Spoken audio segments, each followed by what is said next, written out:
संसार कहां है? बाहर है कि भीतर? तो उत्तर होगा कि संसार बाहर है, लेकिन यह उत्तर झूठा है। वस्तुतः बाहर संसार नहीं है, भीतर संसार प्रविष्ट है, इसलिए बाहर संसार दिखाई पड़ता है। भीतर यदि रघुनाथ जी प्रतिष्ठित हो जाएं तो फिर जित देखो तित श्याममयी है, फिर सी राममय सब जग जानी, करहु प्रणाम जोर जुगपानी। इसका आशय यह है कि अपने मन में संसार को प्रतिष्ठित नहीं करना है, अपने मन में जगत को प्रतिष्ठित नहीं करना है, अपने मन में जगन्नाथ को प्रतिष्ठित करना है।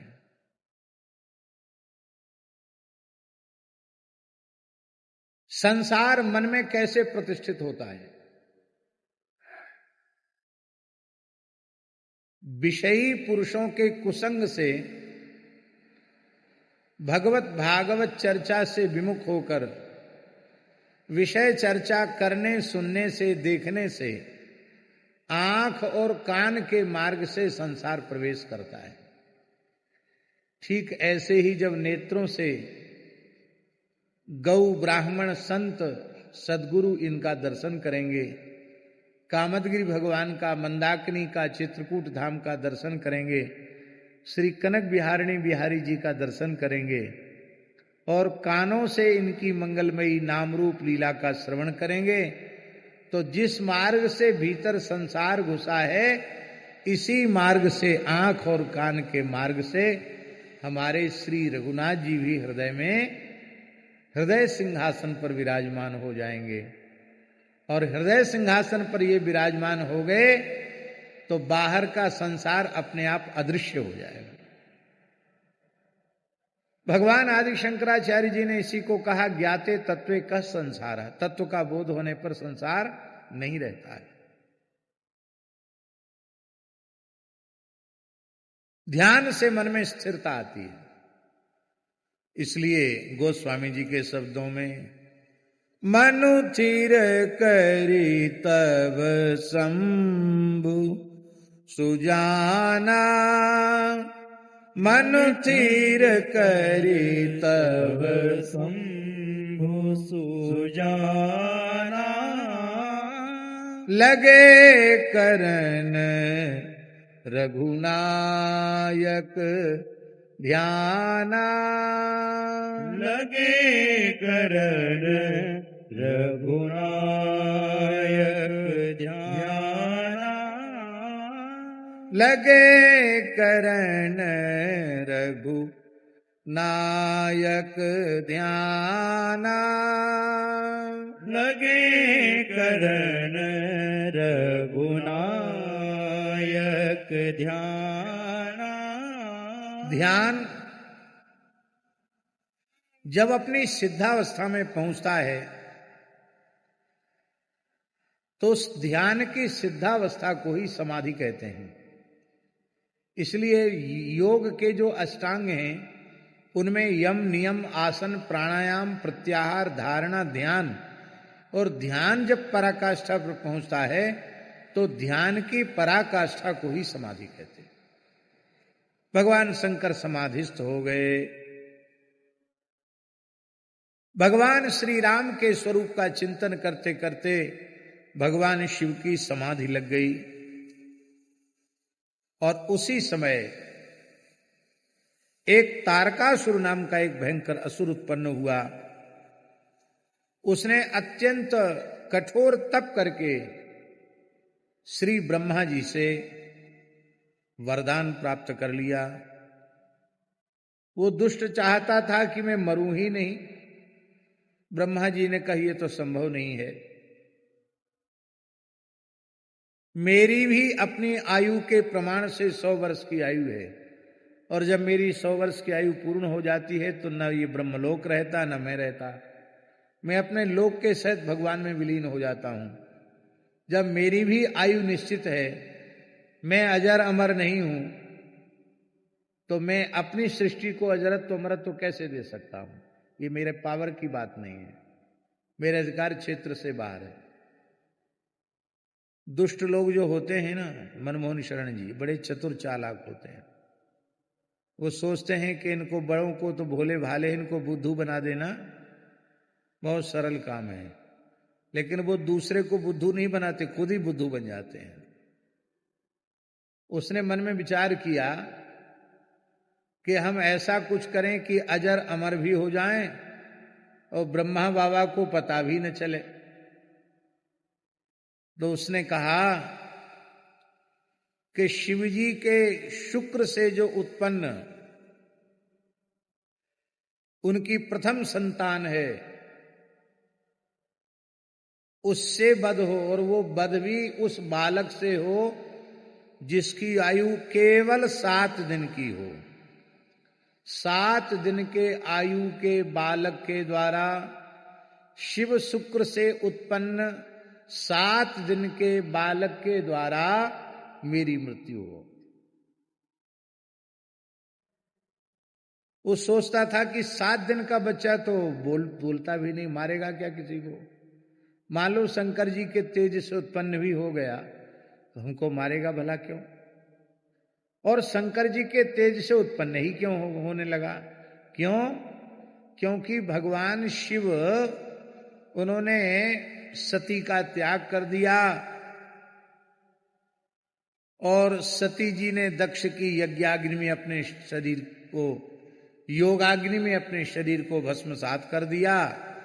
और अब तो वो ऐसे ही अवधूत योगी दिगंबर होकर के विचरण करते हैं। तो वो इस संसार की प्रवृत्ति में भला फिर से फंसने वाले क्यों हैं?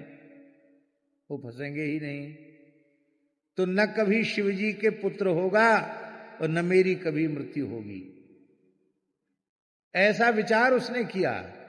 न कभी शिवजी का पुत्र होगा, न मेरी कभी मृत्यु होगी।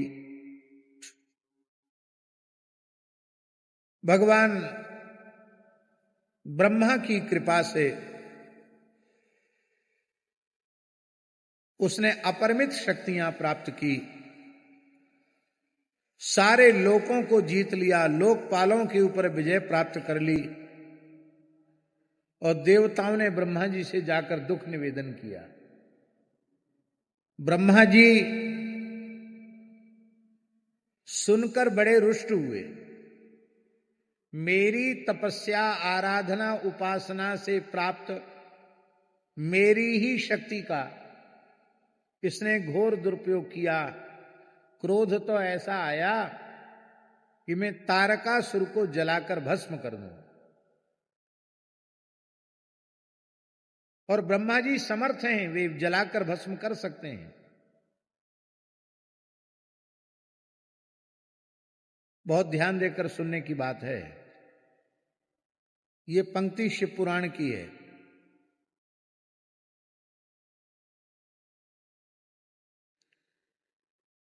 इसको वैयाकरण सिद्धांत कौमुदी में भी एक जगह उद्धरण के रूप में प्रस्तुत किया गया है, लेकिन ये पता नहीं चलता था कहां की पंक्ति है। जब हमने शिव पुराण का मूल पारायण किया उसमें ये पंक्ति आई। विष वृक्षोपि संवर्ध्य स्वयं छेत्तु मसाम प्रतम, ये शिव पुराण की पंक्ति है। विष वृक्षोपि संवर्ध्य स्वयं छेत्तु मसाम प्रतम। सज्जन पुरुष होते हैं, उनका कैसा स्वभाव होता है? साधु पुरुषों का, सज्जन पुरुषों का स्वभाव होता है कि धोखे से उनके द्वारा विष का वृक्ष लगा दिया जाए और उसका सिंचन कर दिया जाए, और बाद में जब वो वृक्ष बड़ा हो जाए, उसमें फूल आ जाएं, फल आ जाएं, जहर के फल लगने लग जाएं, और कोई कहे करे तुमने क्या कर डाला, ये तो जहर का पेड़ है। तो वे सज्जन पुरुष कहते भले ही ये जहर का पेड़ है, पर हम इसे अपने हाथ से काटेंगे नहीं। क्यों? क्योंकि मैंने इसका रोपण किया है, मैंने इसका सिंचन किया है, इसे पल्लवित, पुष्पित और फलित किया है, इसलिए हम अपने हाथ से इसको काट नहीं सकते। भले ही दुष्ट है तो रहने दो। बोले फिर क्या होगा? अरे होगा क्या, वो यही सो जो राम रचि राखा, पर हमने लगाया है तो हम अपने हाथ से नहीं काटेंगे।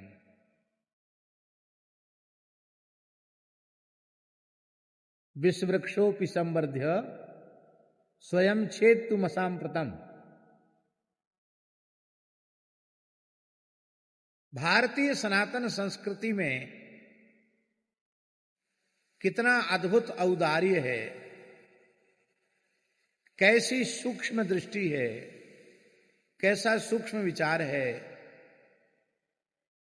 कि दुष्ट व्यक्ति का भी पालन पोषण करने के बाद, उसको आश्रय देने के बाद उसका विनाश सज्जन पुरुष नहीं चाहते। बोले वो सबके लिए खतरा बन रहा है तो उसका परिणाम क्या होगा? तो इसका समाधान भागवत जी की एक पंक्ति में है। क्या समाधान है? हिंस्रः स्वपापे न विहिंसित खलः। स्वपापे हिंस्रः स्वपापे न विहिंसित खलः। हिंसा स्वपापे न विहिंसित खला। साधु समत्वे भयाद् विमुच्यते। साधु समत्वे न भयाद् विमुच्यते। दुष्ट को मारने की जरूरत नहीं है। दुष्ट अपनी दुष्टता के पाप से, दुष्ट अपनी दुष्टता के पाप से स्वयं भी नष्ट हो जाता है। और साधु पुरुष अपनी सज्जनता के कारण समस्त प्रकार के भयों से मुक्त हो जाते हैं। आप कोई ये कहे कि दुष्ट और सज्जन एक साथ रह नहीं सकते, अथवा कोई ये कहे कि सज्जनों की संख्या कम है, दुष्टों की संख्या ज्यादा है, सज्जन दुष्टों के बीच में अपना कैसे गुजारा करें, कैसे निर्वाह करें, तो विचार की बात है। 32 दांतों के बीच में जीव गुजारा करती है कि नहीं करती? जिह्वा, जीव, ये दांत कठोर हैं, दुष्ट प्रकृति के हैं, और जीव अत्यंत सरस है, सरल है, कोमल है, मृदु है, सज्जन स्वभाव की है। पर ये सज्जन स्वभाव की जिह्वा अपने कठोर दांतों के, इस सज्जन स्वभाव की जिह्वा इतने कठोर दांतों के साथ पूरा जीवन निर्वाह कर देती है। और ये दांत इसके ऊपर तनिक भी रहम नहीं करते हैं। बताओ, हमारे बीच में रहती इसकी सार संभार करें, धोखे से जीव दांत के पास आ जाए तुरंत उसको घायल कर देते हैं दांत, और उसी दांत में कोई तिनका लग जाए अथवा मसूड़े में दर्द हो जाए, ये जीभ बार बार वहीं जाती है जहां दर्द है, जहां तिनका फंसा है, और बार बार पूछते, कहो भैया कैसे हो, ठीक हो, कुशल से तो हो ना। ज्यादा दर्द बढ़ जाता है तो उस दांत के दर्द को दूर करने का उपाय भी जीव ही करती है। वही डॉक्टर के पास जाकर बोलती है कि इसमें साहब बहुत ज्यादा दर्द है, कोई इंजेक्शन लगाइए, कोई दवाई कीजिए, इसको ठीक कीजिए। मुख में जिह्वा पहले आई कि दांत? बोलो, कौन आया पहले? पहली जिह्वा आई। जन्म से दांत तो तुलसीदास जी के आए थे और किसी के नहीं आए हैं? जन्मत मुख 32 दंत तो केवल गोस्वामी जी के आए और किसी के नहीं आए, सुना ही नहीं आज तक। जन्म के समय भी दांत नहीं थे और पूर्ण आयु प्राप्त करके जो मरते हैं वृद्धावस्था में, उनके भी मरते समय मुख में एक दांत नहीं रहता, न जन्म के समय न मृत्यु के समय। बीच में भी एक बार आते हैं, फिर टूटकर दोबारा उगते हैं। दूध के दांत गिरते, फिर दूसरे दांत आते हैं। इसका मतलब है सज्जन सदा सर्वदा से थे और सदा सर्वदा रहेंगे, दुष्ट आते जाते रहते हैं। सज्जनता शाश्वत है, दुष्टता शाश्वत नहीं है।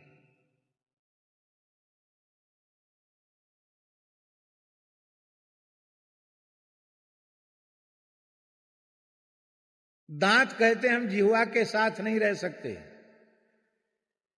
इसलिए वे नष्ट हो जाते हैं। और जीव कहते हम किसी के भी साथ रह सकते हैं, इसलिए वो रही चली आती है। दांतों की संख्या 32 है, तो जीव विचारी अकेली है। संख्या बल है ही नहीं जीव के पास। लेकिन संख्या बल कम होने का अर्थ ये नहीं कि जीव बहुत कमजोर है। वो इतनी ताकतवर है कि चाहे तो एक ही बार में 3200 दांत बाहर निकलवा सकती है। जब दांत ज्यादा परेशान करते हैं तो डॉक्टर साहब दाढ़ निकाल दो, दांत निकाल दो, ये कौन कहता है? जिह्वा ही तो कहती है। अथवा किसी बहुत मजबूत आदमी को गाली दे दो, अपमान कर दो, इतने घूंसे मुंह में जमाएगा कि सारी 32 ही बिना ऑपरेशन के बाहर हो जाएगी बाहर।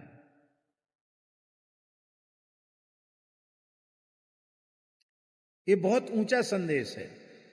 दुष्ट ने अपनी दुष्टता नहीं छोड़ी और सज्जन ने अपनी सज्जनता त्याग कर दी, तो पक्का रंग किसका हुआ? दुष्टता का कि सज्जनता का? दुष्ट ने दुष्टता नहीं छोड़ी, सज्जन ने सज्जनता छोड़ दी। इसका अर्थ है दुष्टता का रंग पक्का हुआ। अब आप विवेक पूर्वक उत्तर दीजिए, दुष्टता का रंग पक्का होना चाहिए कि सज्जनता का? सज्जनता का। हमारी सच्ची साधुता, सच्ची सज्जनता तब है जब किसी भी परिस्थिति में हम उद्विग्न न हो, हम क्षुब्ध न हो, क्रोध के वशीभूत न हो, अपनी साम्य अवस्था में बने रहें, क्षोभ रहित अवस्था में बने रहें। ये है शाश्वत। दुनिया के किसी भी व्यक्ति को लाओ, यहां तो सब डॉक्टर ही डॉक्टर बैठे हैं, एक से एक बड़े डॉक्टर। डॉक्टर नहीं है तो डॉक्टरी विभाग को अच्छी प्रकार से जानने समझने वाले लोग हैं। क्या कोई भी मनुष्य निरंतर काम के आवेश में रह सकता है? 24 घंटे काम के आवेश में रह सकता है क्या? नहीं रह सकता। 24 घंटे की छोड़ दो, 1.5-2 घंटे भी नहीं रह सकता। क्या कोई मनुष्य सदा सर्वदा क्रोध के आवेश में रह सकता? नहीं रह सकता। थोड़ी देर में क्रोध ठंडा होने लग जाएगा। न सदा लोभ के आवेश में, न सदा काम के, न क्रोध के, न मोह के, इन सब विकारों के आवेश में मनुष्य अधिक समय तक नहीं रह सकता। किंतु क्षमा, दया, करुणा, सहजता, सरलता, शांति, साम्य अवस्था में जीवन भर रह सकता है।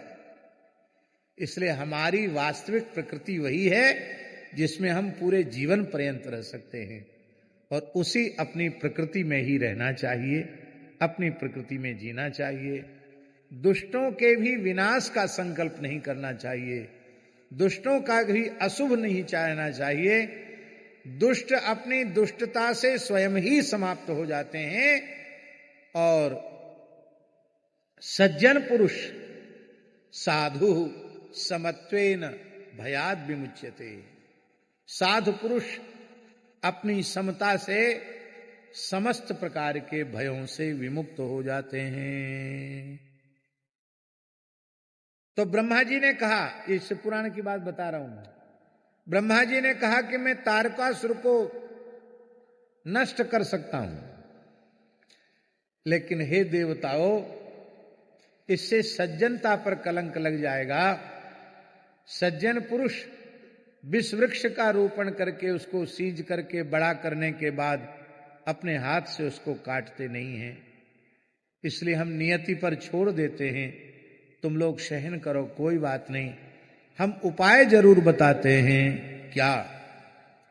सब सन कहा बुझाय विधि, दनुज निधन तब होए, शंभु शुक्र संभूत सुत, यही जीतय रण सोए।